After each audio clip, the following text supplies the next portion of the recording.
ఒక్కసారి కొమ్మూరి గోల్డ్ కి కాల్ చేయండి. తాకట్లో ఉన్న మీ బంగారాన్ని విడిపించి మార్కెట్ ప్రైస్ కి వాళ్ళు కొనుక్కుని మిగతా డబ్బులు మీకు ఇచ్చేస్తారు. అందరికీ నమస్తే, వెల్కమ్ టు మనం టీవీ. నేను మీ తిరుపతి.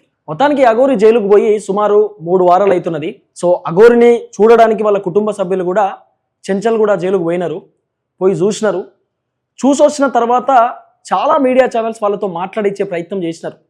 సో అఘోరి జైల్లో ఎట్లా ఉన్నది, ఆమె పరిస్థితి ఎట్లుంది, ఆమెకు ఆరోగ్యం బాగాలేదని చెప్తా ఉన్నారు. బేసిక్గా అఘోరి మొత్తం కూడా బయట అలవాటైనటువంటి పర్సన్, అంటే బయట సొసైటీలో తిరిగేటటువంటి పర్సన్ ఎక్కువ. ఆమె కారులోనే పోతూ ఉంటుంది. వాస్తవానికి అఘోరీలు బయట సమాజంలో తిరగవద్దు, కానీ ఇక్కడ ఉన్నటువంటి అఘోరి ఈ శ్రీనివాస్ అనేటటువంటి వ్యక్తి డిఫరెంట్ జోన్ అనమాట.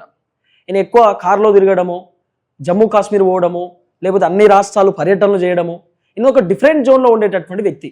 సో ఇన్ని రోజులు బయట తిరిగినటువంటి వ్యక్తి సడన్గా ఒక రూమ్లో ఉండేసరికి ఏమైనా ఇబ్బంది ఉందా అనే ఒక క్వశ్చన్ మార్క్ తెరపైకి వచ్చింది.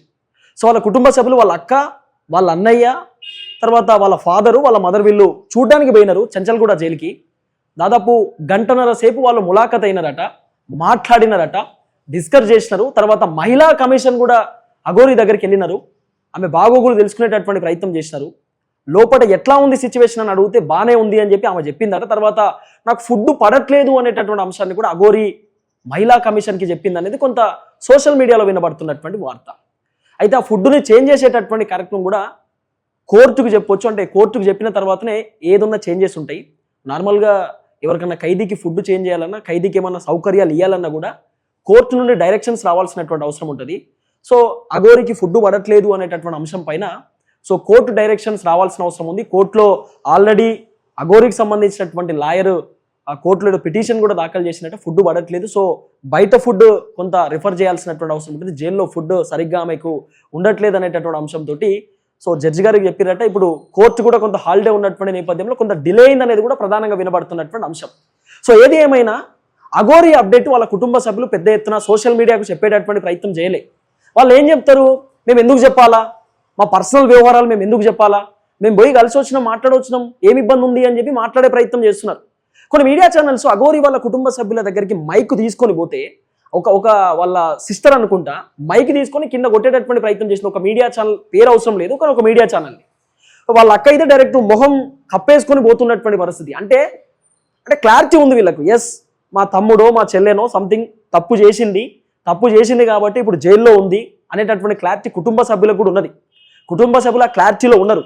అందుకే 14 రోజుల పాటు రిమాండ్ విధించేటటువంటి కార్యక్రమం చేశారు. ఆ 14 రోజుల రిమాండ్ తర్వాత కూడా ఆమెకు బెయిల్ వచ్చేటటువంటి అవకాశం ఉందా లేదా అనేది పెద్ద క్వశ్చన్ మార్క్ లెక్క ఉన్నది. ఎందుకు చెప్తున్నా ఈ మాట అంటే అఘోరి పైన కేవలం ఒక్క కేసు మాత్రమే కాదు, 14 లక్షల రూపాయల మోసం చేసింది, 8 లక్షల రూపాయల మోసం చేసి పరారైంది అనేటటువంటి కేసు మాత్రమే కాదు, అఘోరి పైన వివిధ రకాల కేసులు ఉన్నాయి. పోలీసులని ఇబ్బంది పెట్టిందని, పోలీసులను లకారంతో తిట్టిందని, పోలీసులను కించపరిచే విధంగా మాట్లాడిందని, తర్వాత సనాతన ధర్మం పేరుతోటి హిందువులను కించపరిచే విధంగా వ్యవహరించిందని, హిందువులను మోసం చేసింది అనేటటువంటి నానా రకాల కేసులు ఉన్నాయి. తర్వాత ట్రాన్స్జెండర్స్ కూడా రాజేంద్ర నగర్ పోలీస్ స్టేషన్లో, పంజాగుట్ట పోలీస్ స్టేషన్లో, సరూర్ నగర్ పోలీస్ స్టేషన్లో అనేక విధాలుగా కంప్లైంట్ ఇచ్చేటటువంటి కార్యక్రమం చేసినారు. అసలు ఈమె ట్రాన్స్జెండరే కాదు, ఈమె ట్రాన్స్జెండర్ అయ్యి కేవలం 4 months అవుతున్నది, 4 months బ్యాకే ట్రాన్స్జెండర్ ఏమా, కేవలం సోషల్ మీడియాలో ట్రోల్స్ కావడానికి, సోషల్ మీడియాలో గట్టిగా ప్రచారం కావడానికి, సోషల్ మీడియా పిచ్చి కోసం ఈమె పెద్ద ఎత్తున వైరల్ అయింది తప్ప అసలు ఆ అఘోరి తత్వానికి ఈమెకి ఎటువంటి సంబంధమే లేదు, ఈమె దేవుడు బిడ్డనే కాదు అని చెప్పి చాలా మంది తేల్చి చెప్పేటటువంటి కార్యక్రమం చేశారు. అఘోరికి సంబంధించినటువంటి ఒక సపరేట్ సంస్థ ఉంటుంది అఖండ అని చెప్పి, ఆ అఖండాకి సంబంధించినటువంటి వాళ్ళు కూడా ఒక నోటీస్ రిలీజ్ చేసినారు.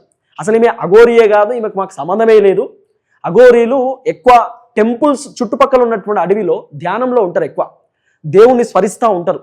ఎక్కువసేపు వాళ్ళు ఏదైనా కొండ దగ్గరనో లేకపోతే ఏదైనా చెట్టు కిందనో కూర్చొని దేవుణ్ణే తలుచుకుంటూ ఉంటారు. తర్వాత అఘోరీలు ఫుడ్ తినరు, ఈయన ఎంతసేపు సిగరెట్లు తాగుతాడు, మందు తాగుతాడు, ఈయన ఎంతసేపు అమ్మాయిల సోకులు పడతాడు. అసలు అఘోరీలు, అఘోరాలు, నాగసాధువులకు అమ్మాయిలతోటి సంబంధమే ఉండదట. వాళ్ళు జీవితంలో అన్ని చూసిన తర్వాత, అన్ని అయిపోయిన తర్వాత అఘోరీ తత్వాన్ని ఎత్తుకుంటారు, అఘోరతత్వాన్ని ఎత్తుకుంటారు. అంటే దేవుడు మనుషులు అన్నమాట, మొత్తం దేవుణ్ణే స్మరిస్తూ ఉంటారు. మొత్తం వాళ్ళ నరాల మొత్తం దేవుడే ఉంటాడు, శివుడే ఉంటాడు. కానీ మన అఘోరి, మన శ్రీనివాసు, దొంగ శ్రీనివాస్ ఎంతసేపు వర్షిణి అనేటటువంటి అమ్మాయి వెనకాల పడ్డాడు, వర్షిణిని చిన్నగా పెళ్లి చేసుకున్నాడు, పెళ్లి చేసుకుని అటు గుజరాత్ దిక్కు, జమ్మూ కాశ్మీర్ దిక్కు పారిపోయాడు. పారిపోయిన తర్వాత రాజేంద్ర నగర్ పిఎస్ చుట్టుపక్కల కంప్లైంట్ ఇచ్చినారు. కంప్లైంట్ ఇచ్చిన తర్వాత ఆయన తీసుకొచ్చి మోకిలా పోలీసు వాళ్ళు ఆయన అరెస్ట్ చేశారు. అరెస్ట్ చేసిన తర్వాత విచారణ చేసిన తర్వాత అసలు క్లారిటీ బయటపడ్డది.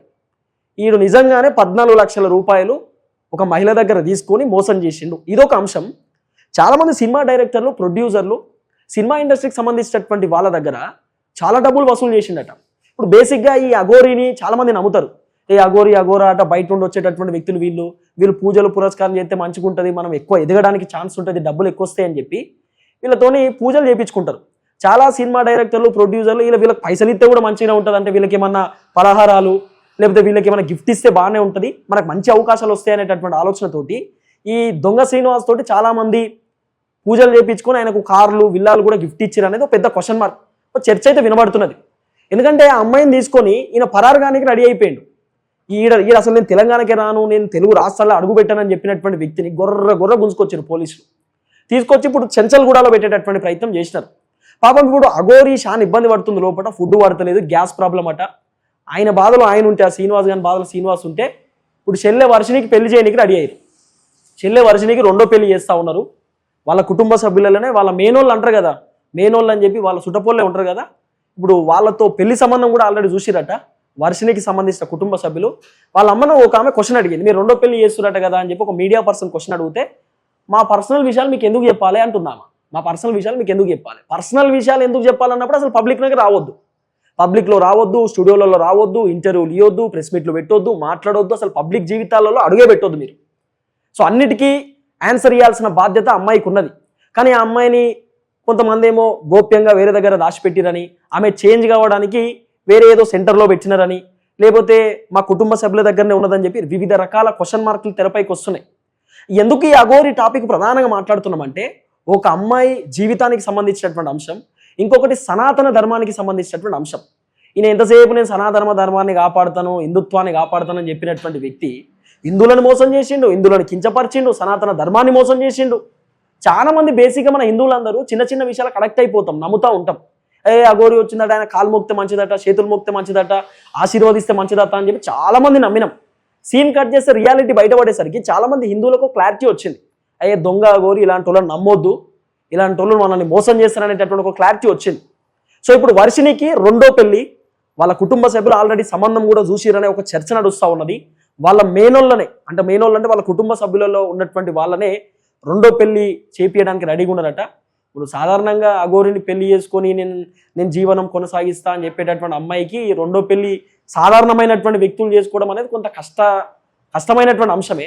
కాబట్టి మేనోళ్ళకి ఇద్దామనేటటువంటి ఆలోచనతోటి వాళ్ళ కుటుంబ సభ్యులు, వాళ్ళ కుటుంబంలోనే ఉన్నటువంటి వ్యక్తులు ఎవరో, వాళ్ళ బావ కావచ్చు, వాళ్ళ మామనో ఎవరో కొంత చూసిరట, సంబంధం చూసి పెళ్లి చేయడానికి రెడీగా ఉన్నారట. అఘోరి లోపల నుండి బయటికి రాకంటే ముందే పెళ్లి చేసేయాలి. మళ్ళీ ఆమె బయటకు వచ్చిందంటే మీకు తెలుసు కదా, ఆమె దునుకుడు ఎగురుడు ఎట్లుంటుందో, డీసెంలోకి వెళ్ళి దునుకుతుంది, కార్లకి వెళ్ళి దునుకుతుంది, కారు లేపుతుంది, అది పెద్ద కథ ఉంటుంది ఎవరు, ఆ శ్రీనివాస్ అనేటటువంటి వ్యక్తిది. కాబట్టి సో శ్రీనివాస్ బయటికి రాకంటే ముందే వర్షిణి అనే అమ్మాయికి పెళ్లి చేయడానికి కుటుంబ సభ్యులు రెడీ అవుతున్నటువంటి పరిస్థితి. ఆల్రెడీ వాళ్ళ మేనోళ్ళ దాంట్లో, మేనోళ్ళు అంటే వాళ్ళ సుటపోళ్ళ దాంట్లోనే వాళ్ళు సంబంధం కూడా చూసిరట, వాళ్ళ రిలేషన్స్ దాంట్లోనే.